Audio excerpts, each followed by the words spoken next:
Welcome back everybody to another MOTOBOB video, and this week we got some interesting new spy shots that show a potentially huge update to BMW's brilliant boxer-powered tourer, the R1250RT. So in this video we'll go through all of the updates we can spot with the 7 key things that you need to know about it. Now naturally, following on from the R1250GS being updated to the R1300GS and the same for the GS Adventure, in the next year or two you can expect pretty much all of the other 1250 boxer-powered bikes to move over to this new engine. That's exactly what looks to be the case here with the RT, and with the extra displacement and improved cooling that you get with this 1300cc new boxer twin, of course there's going to be a decent boost in performance versus the current 1250 model. As it stands, the 1250RT makes 136 horsepower at 7,750 RPM and 143 Nm of peak torque at 6,250,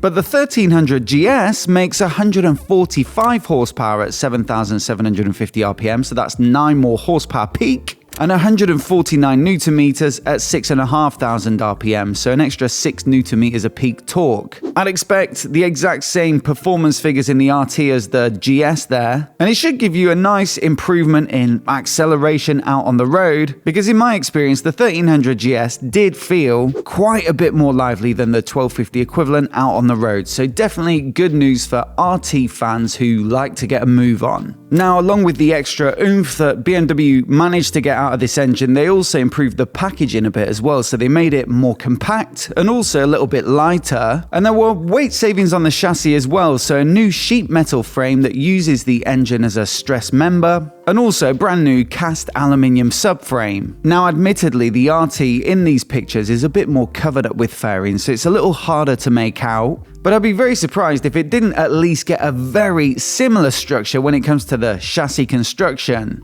Now, one would hope that combined with the engine changes, that could lead to some fairly significant weight savings. Like take the GS for example, which went from 249 kilograms in its base spec to 237, which is a pretty big 12 kilogram drop. Curb weight on the current R1250RT in its base spec is actually 279 kilograms, and so yeah, almost certainly a little less would be appreciated. Now, another interesting point we can pick out in these photos is the fact that this particular bike doesn't have a clutch lever, and so that pretty much confirms that it will get BMW's new ASA, or automated shift assistant. The basic idea of this is there's an electronic actuator on the clutch and one on the gearbox as well, and you can either run the bike in a manual mode where you choose the gears from buttons on the switchgear, or you can run it in automatic where it will do absolutely everything on your behalf. And yeah, for a bike like this where you're going to be touring on it, perhaps riding in traffic a little bit as well, the complete lack of a clutch lever and the fact that you can just ride it as a twist and go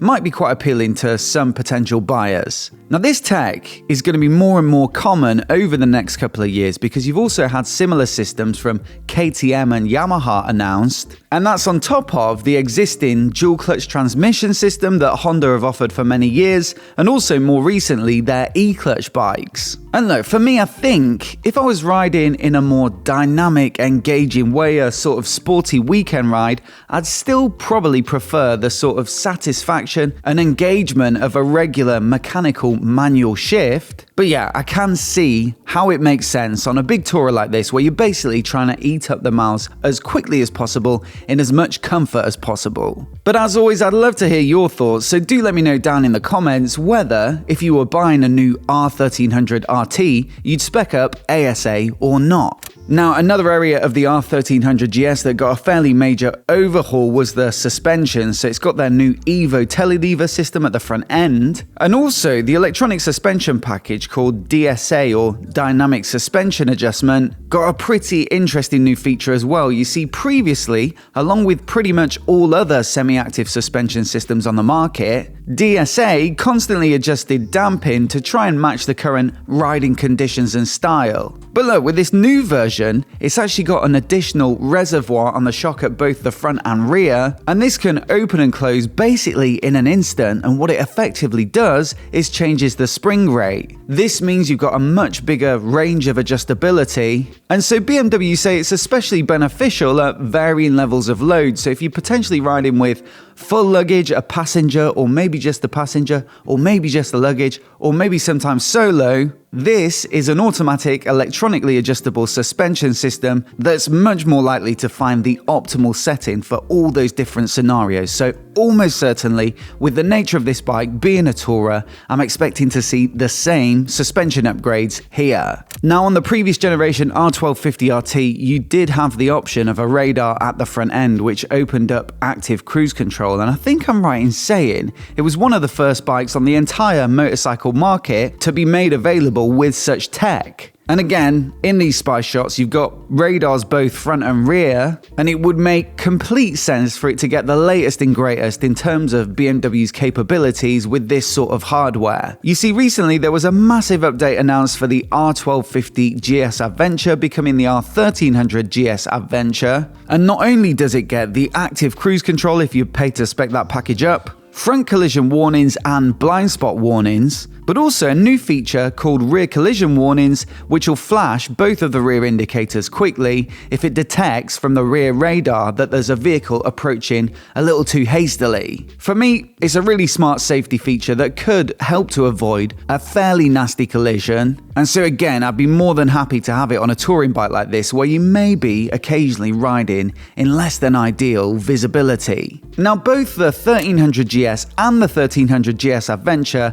I think it's fair to say, have caused quite a reaction when it comes to the styling, with a pretty different look to the bikes that preceded them. And it seems like BMW hasn't been put off making bold changes with another significant update in the looks department that moves in a much more modern direction. This RT that's spied in these pictures looks a little more chiseled and angular, with some sharper lines to the bodywork. And also there are some big changes to the lighting as well, which again make it look a lot more modern. In fact, I think it feels a bit like they've positioned the front-facing radar in the optimal spot. There must be a kind of best position for it in terms of height, and then the rest of the front end seems to have been designed around that fact, like the main projector LED headlight that sits just below it, and then the daytime running lights which sort of flank that at either side. Then you've also got like a big bite out of that massive electronically adjustable windscreen, which again accommodates the radar, and the indicators at the front have been moved up to the handguards, much like the GS. You can also spot some extra little fog lights down low at the bottom near the engine there.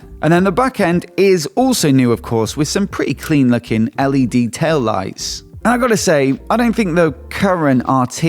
is not a bad looking bike, but it's not particularly daring either. So I actually think a bold change in this instance could potentially be a good thing, and I actually think it's going to look pretty good when it's done, but let me know what you think of it down in the comments. Now, what I will say is this bike does look fairly far along in terms of it being production ready, and so perhaps we can expect it to be on the market ahead of the 2025 riding season. And thing is, while BMW for the past few years haven't necessarily followed the same cadence of the traditional motorcycle launch cycle, they have recently gotten themselves a new CEO in the form of Markus Flasch, after the previous one, Markus Schramm, retired. Now, what the new Markus said, or Markus 2, is that they will have a stand at EICMA in Milan this year, which is the biggest trade show in the motorcycle calendar, certainly inside Europe anyway. After a couple of years off, I'd say that's pretty big news, and you'd think they probably want something fairly significant to announce to make it worthwhile them being there, so perhaps this new RT could be one of the bikes present on the stand there. As always, we'll be at EICMA this year to cover it in full detail, so if there is a new R1300RT, we'll be there to bring you the latest details on it. And so do hit subscribe if you've not already to see all of our EICMA content when that show comes round. They did also recently announce the R20 Power Cruiser, which I think looks pretty slick as well, so I wouldn't mind seeing that there either. And in fact, we made a preview video about that bike, so if you haven't seen it already, I'll put it on the screen now so you can give it a click and give it a watch. Also, do hit subscribe as well if you just want to see more of the latest motorcycle news and spy shots like this right here on MOTOBOB. A massive thanks for watching today, and we'll see you in the next video.